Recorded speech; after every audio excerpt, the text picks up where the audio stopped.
everyone, and welcome to Grassroots Cricket. I'm your host, Eman, and today I have with me Catherine Dalton. Catherine is an international player, she's an international coach, she's worked in England, she's worked in India, she's worked in Pakistan, and she recently made headlines because Multan Sultans has selected her to lead their fast bowling coaching program. So, Catherine, tell me about your experience in cricket, but let's start with you as a cricketer. Sure. I read something about how you're primarily, what you've done for Essex has been scoring a lot of runs. I was a bit surprised to see a fast bowling coach who did that. So tell me about your experience as a cricketer and then transition into you becoming a coach, please. Sure. So I started off really playing as a fast bowler. So that was my main discipline, sort of up until probably about 21, 22 years old. I was an opening fast bowler. I wasn't very good, I have to admit, to start with. And then I was fortunate enough, my dad actually set me up with a session with Eman T, who then became my coach and now mentor, and I coach alongside him, which is great. And we kind of looked at my bowling action, decided we need to really do quite a lot of work here. So we sort of put that in the bin. I learned a huge amount about biomechanics of fast bowling and how changing your technique can make you bowl faster. So I went from very low speed to very good speed, and I ended up getting picked for the England Academy as an opening fast bowler, towards South Africa. So we played against South Africa in ODIs and T20s. And I used to open the bowling for Middlesex and Essex. And then I discovered I was okay at batting. So I've ended up latterly in my career, obviously, I'm actually 31 next week, which is very exciting. And I'm still batting. I'm still playing for Essex as a batter, but I was originally a fast bowling all-rounder, and it's just flipped around a little bit. Nice. Well, happy birthday in advance. I actually turn 25 next week. So I think our birthdays are quite close. It makes me feel old.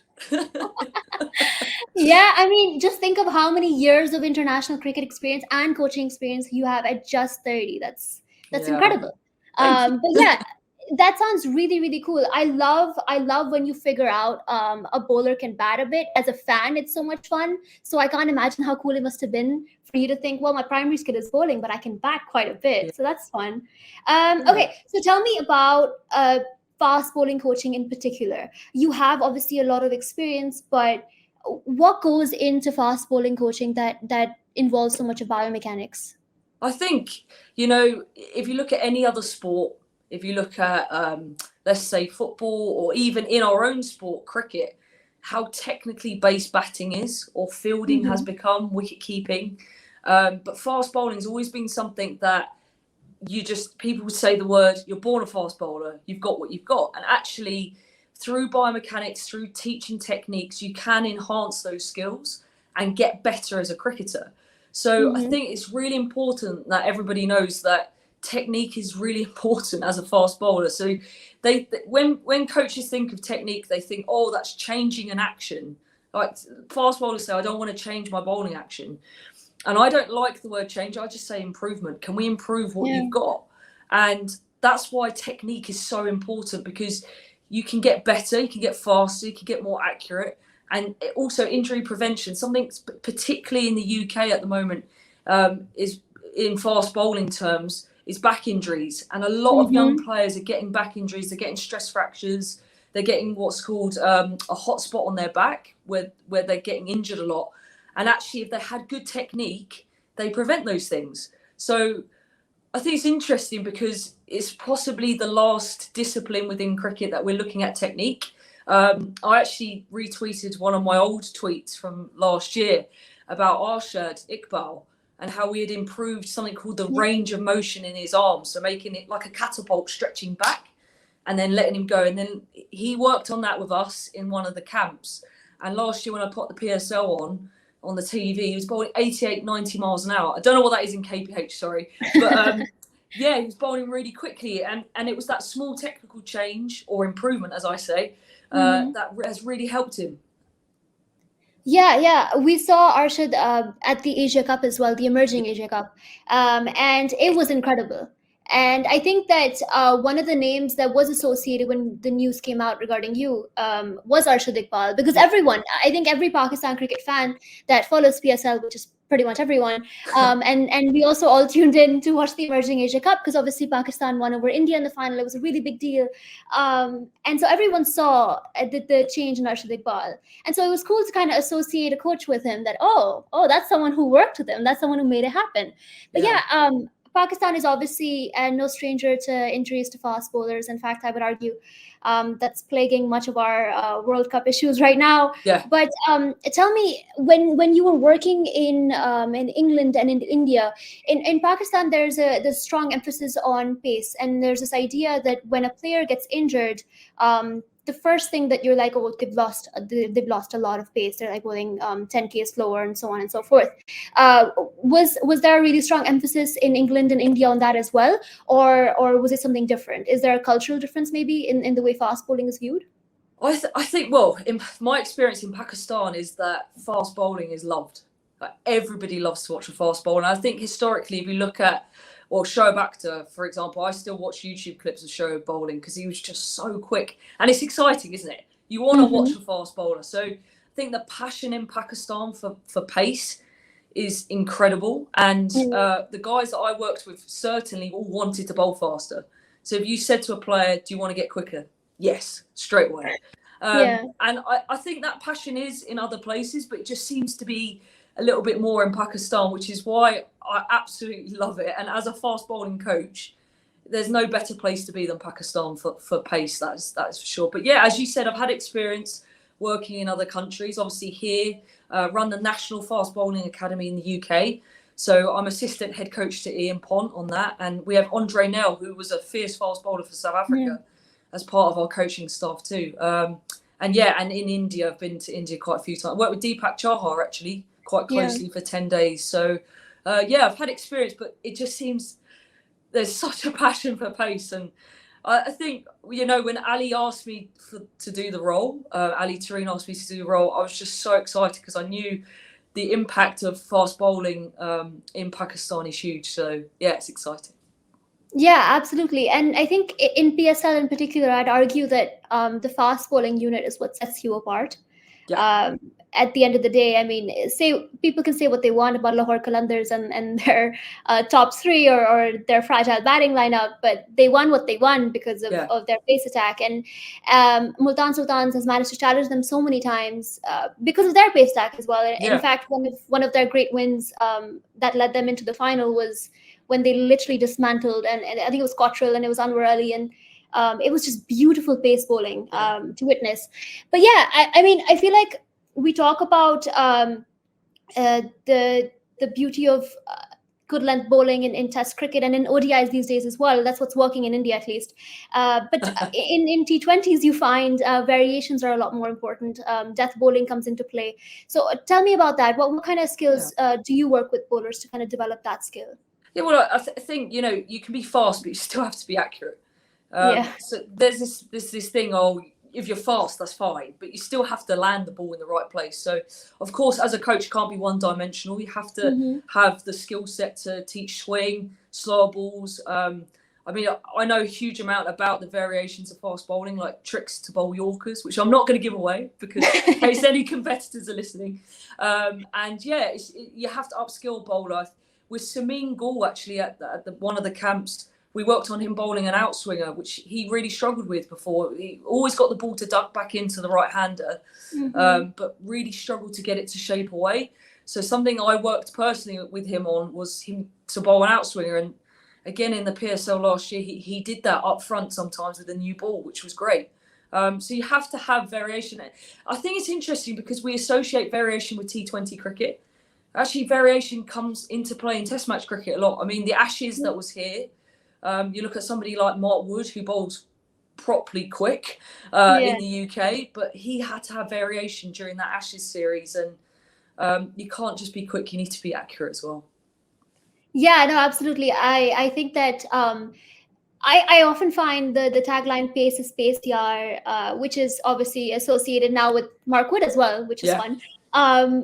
To be a little bit reductive because it kind of takes away from everything else the bowler is doing. Wood isn't running in and just firing. I mean, he is firing 150 every ball, it seems like, but he's really, really thinking about what he's doing. And that makes cricket, especially T20 cricket, all the more impressive and all the more fun.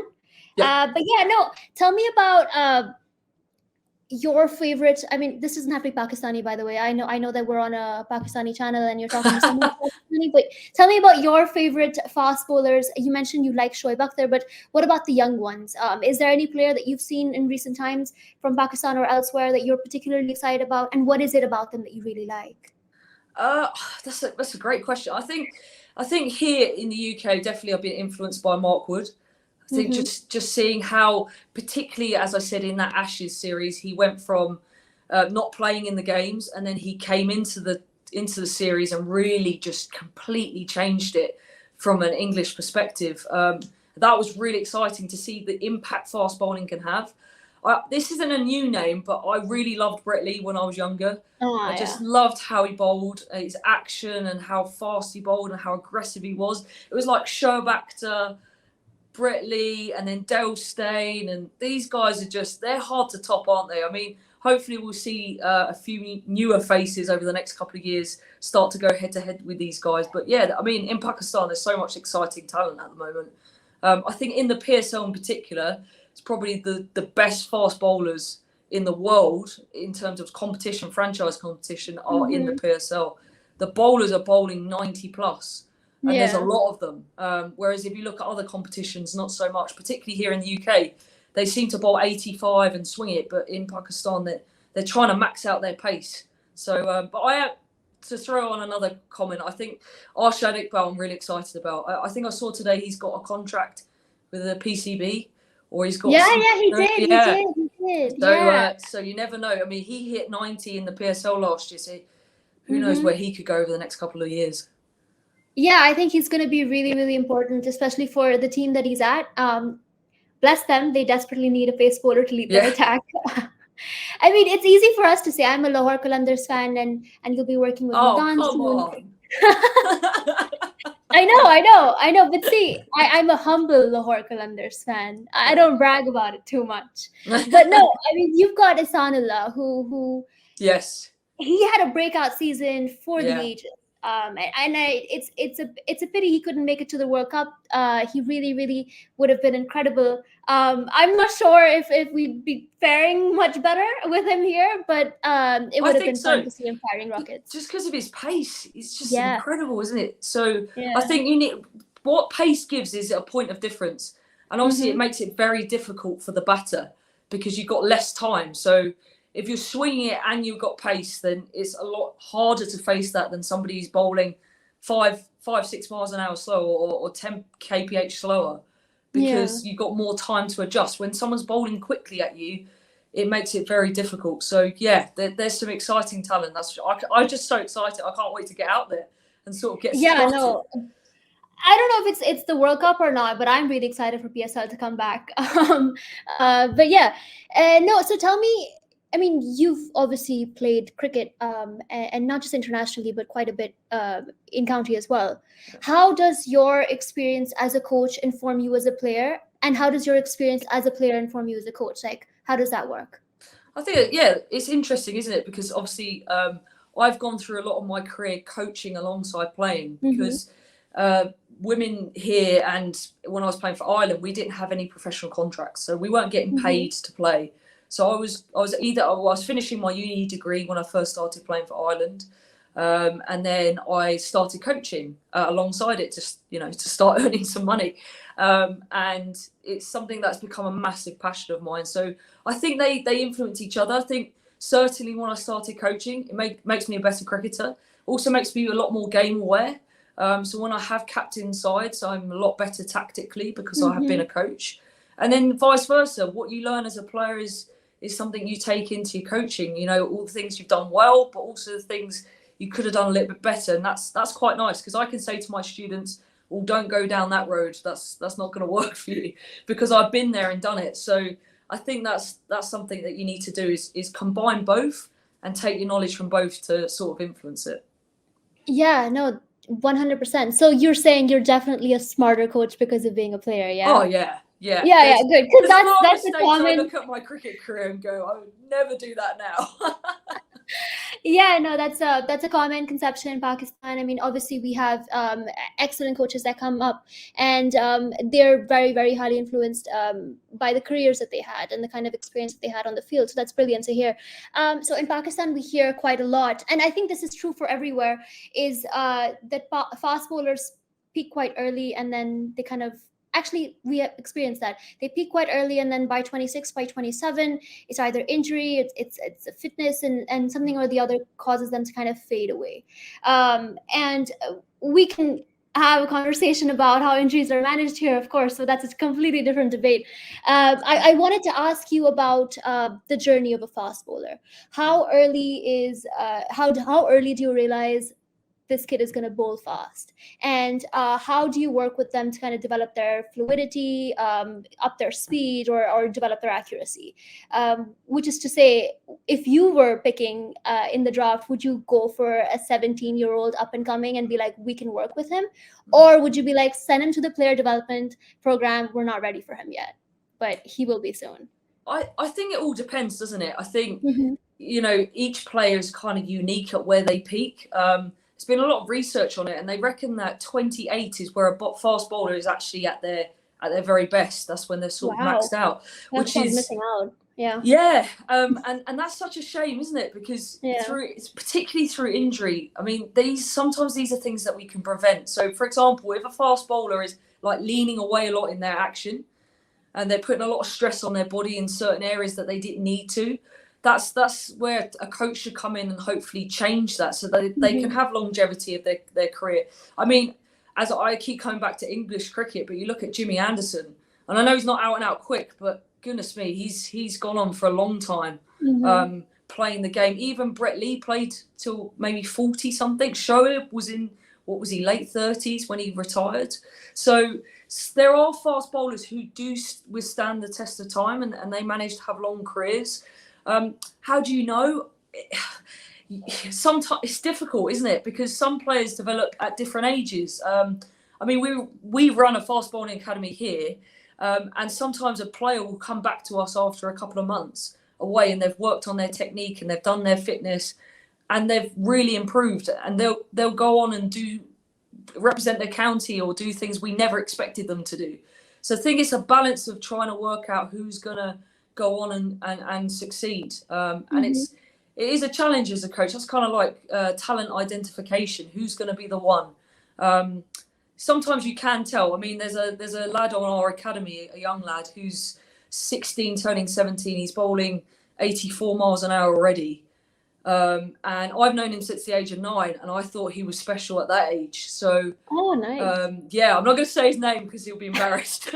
But yeah, there's some talent. There's certainly some talent out there, and I think the job as a coach is to identify who's got it and how you can extract the most out of that player. Mm-hmm. And through technique and fitness and giving them enough knowledge, they become their own best coach. That's my job, is to make them so self-aware that they can do it themselves, that they don't actually need me anymore, that they're on their own because they've got so much knowledge and understanding. Yeah, cool. So you were working, I think, for a few years at the player development under 13 Academy, right? Correct. And now you'll be in the think tank. You'll be working with the team itself. How might that differ in Well, terms of strategies and what work you do? yeah, I think, tournament or franchise cricket is slightly different to player development. I still think Mm-hmm. that there's a misconception that when you're in a tournament you can't improve. I think the tournament's 4 weeks, 5 weeks long. That's a long time, and you can make some really positive adjustments. If you think of a batter, if they're out of form and they're getting out in the same way, they'd be in the nets trying to rectify that between matches. And I think for Mm-hmm. fast bowlers, particularly players that I've worked with before, like Samin Gaul or Mohamed Ilyas, who have played for Multan Sultans, if they said to me, Kath, this is happening, it might be something technical that we just slightly adjust, and that will make them better. Or they might develop a slower ball or get better at their Yorkers. So there's a combination, isn't there? There's a balance to be had between trying to improve a player and then being game ready. So I think that balance is going to be a really interesting one, certainly for me. But yeah, I think if a player's willing and they want to improve, why not? Yeah, no, that's actually really fascinating. So, I mean, obviously, this was a really, really lovely conversation, and we have some time to go before we kind of see what you can do. But it was it was really, really nice talking to you, and thank you so much. Not just for coming here, but also for sharing so many interesting insights. Pakistan is like you said, a society that is crazy about fast bowling, and so it's really cool to hear from an expert like you and from an experienced international player like you as well. Thank you.